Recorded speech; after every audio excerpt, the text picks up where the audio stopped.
नमस्कार मंडळी.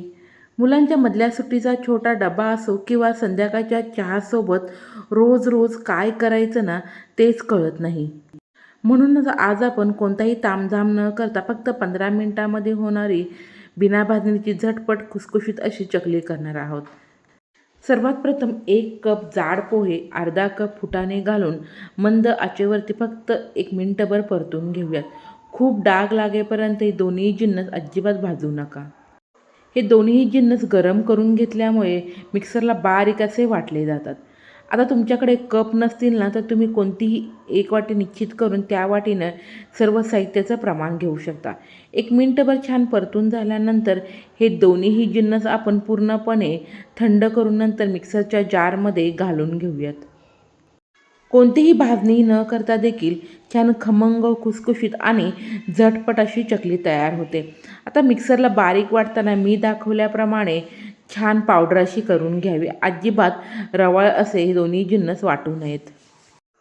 आता दुसऱ्या बाजूला ज्या कपाने आपण सुरुवातीला जाड पोहे घेतले त्या कपाने 2 कप पाणी घालून पाण्याला छानपैकी उकळी काढून घेऊयात.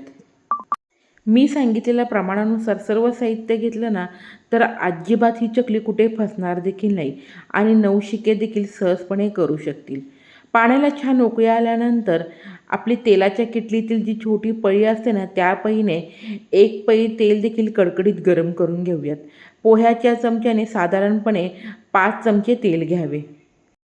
तेल कडकडीत गरम झाल्यानंतर सुरुवातीला आपण जे पोहे आणि फुटाण्याची पावडर करून घेतली ना ती चाळणीमध्ये घालून घेऊयात. ज्या कपाने पोहे घेतले ना त्या कपाने 1.5 कप तांदळाचे पीठ, नेहमी आपण भाकरी करण्यासाठी जे तांदळाचं पीठ वापरतो ना तेच मी या ठिकाणी वापरले आहे. तुम्ही विकतचे तांदळाचे पीठ वापरले तरीही चालेल. चाळून घेतल्यामुळे पिठामध्ये काही रवाळ कण असतील ना तर ते देखील पूर्णपणे निघाले जातील. 1 वाटी पोहे, अर्धा वाटी फुटाणे, 1.5 वाटी तांदळाचं पीठ, 2 वाटी पाणी आणि 1 पळी मी तेलाचे मोहन घेतलेले आहे.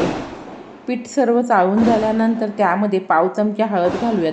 हळद जास्त घातली ना तर चकली काळपट अशी तळल्यानंतर दिसते. त्यानंतर साधारणपणे 2 ते 3 चिमट हिंग, 1 चमचा काश्मीरी लाल मिरची पावडर. लाल मिरची पावडर तुमच्या तिखटाप्रमाणे तुम्ही कमी जास्त करू शकता. अर्धा चमचा धने पावडर. अगदी घरातील मोजक्या साहित्यामध्ये आणि झटपट ही पोह्याची चकली तयार होते. आता 1 चमचा त्यामध्ये आपण तीळ घालून घेऊयात. त्यानंतर अर्धा चमचा ओवा घातल्यामुळे चकलीला खूप छान टेस्ट येते. 1 पळी कडकडीत तेलाचे मोहन घालून चमच्याच्या साहाय्याने व्यवस्थित मिक्स करून घेऊयात.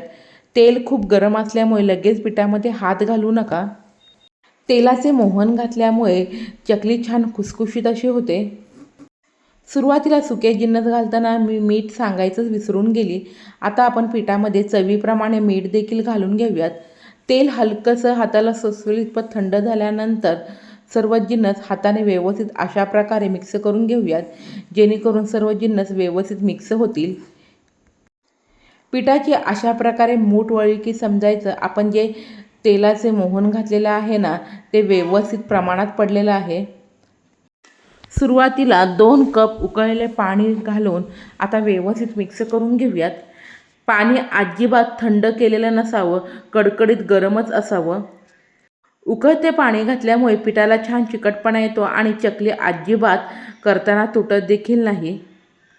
नेहमी भाजणी करून चकल्या करण्यापेक्षा ह्या पोहे आणि फुटाण्याच्या चकल्या नक्की करून पहा आणि एकदा केल्या ना परत कराल इतक्या चवीला ह्या भन्नाट अशा होतात. उकळते पाणी घातल्यामुळे पीठ लगेच न मळता 10 मिनिटांसाठी त्यावरती झाकण ठेवून घेऊयात. 10 मिनिटांनंतर आता आपण हे पीठ मळून घेणार आहोत.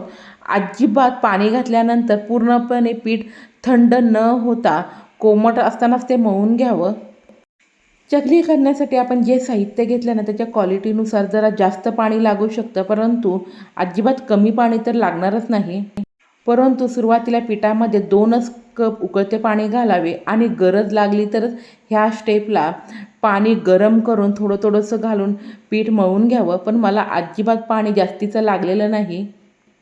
2 कप पाण्यामध्येच मी अशा प्रकारे पीठ छान मळून घेतलेलं आहे. छान मऊसूद असं पीठ मळून घेतलं ना तर चकली करताना अजिबात तुटत देखील नाही. चकलीच्या पिठाला कुठेही मळल्यानंतर क्रॅक नाही गेलं तर समजायचं पीठ व्यवस्थित असं मळलेलं आहे. आता चकली करताना सुरुवातीला आपण सोऱ्याला आतमध्ये तेल लावून घेतलेलं आहे. त्यामुळे अजिबात पीठ देखील सोऱ्याला चिकटत नाही. चकलीचं पीठ मळताना खूप जास्त घट्ट आणि पातळसर असं देखील मळू नये. मी दाखवलं आहे ना त्याच प्रकारे मळून घ्यावं. खूप पातळसर असं पीठ मळून घेतलं तर चकलीला हवे तसे काटे येत नाही आणि खूप घट्टसर असं पीठ मळून घेतलं ना तर चकली कडक देखील होते आणि चकली करण्यासाठी वेळ देखील खूप लागतो, म्हणजे ती सोऱ्यातून व्यवस्थित पडतच नाही. तर या ठिकाणी तुम्हाला पाहूनच कळालं असेल, छान इथे काटेदार अशी चकली आपली अलगद अशी पडत आहे, कुठे तुटली देखील नाही. तेलामध्ये मावेल इतपत चकल्या करून झाल्यानंतर लगेच त्या मध्यम आचेवरती तेल कडकडीत गरम करून तळून घेऊयात. मोठ्या आचेवरती चकली तळून घेतली की वरून कलर येईल, मात्र आतून ती कच्ची राहील आणि लगेच ती मऊ देखील पडेल. म्हणूनच मंद ते मध्यमच आचेवरती छान खुसखुशीत होईपर्यंत आलटून पलटून चकली छान खमंग अशी तळून घ्यावी. चकली तेलामध्ये टाकल्यानंतर खूप सारे तेलाचे बुडबुडे येतात, परंतु चकली पूर्णपणे जेव्हा तळून होते ना तर बुडबुडे पूर्णपणे शांत होतात. तर त्यावेळेस समजायचं चकली परफेक्ट अशी तळून झालेली आहे. हलकासा गोल्डन रंग येईपर्यंत या ठिकाणी मी चकली तळून घेतलेली आहे. तर अशाच प्रकारे बिना भाजणीच्या सर्व चकल्या मी इथे करून घेतलेल्या आहेत. दिसायला पहा किती सुंदर आणि काटेदार अशा दिसत आहेत ना. तुम्ही देखील ही चकली नक्की करून पहा आणि कशी झाली ते मला कमेंट बॉक्समध्ये सांगायला अजिबात विसरू नका. रेसिपी आवडली तर नक्की लाईक करा, जास्तीत जास्त शेअर करा.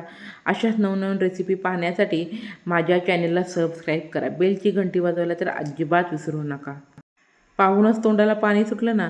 चला भेटूया अशाच एका साध्या सोप्या रेसिपीसोबत. तोपर्यंत बाय बाय.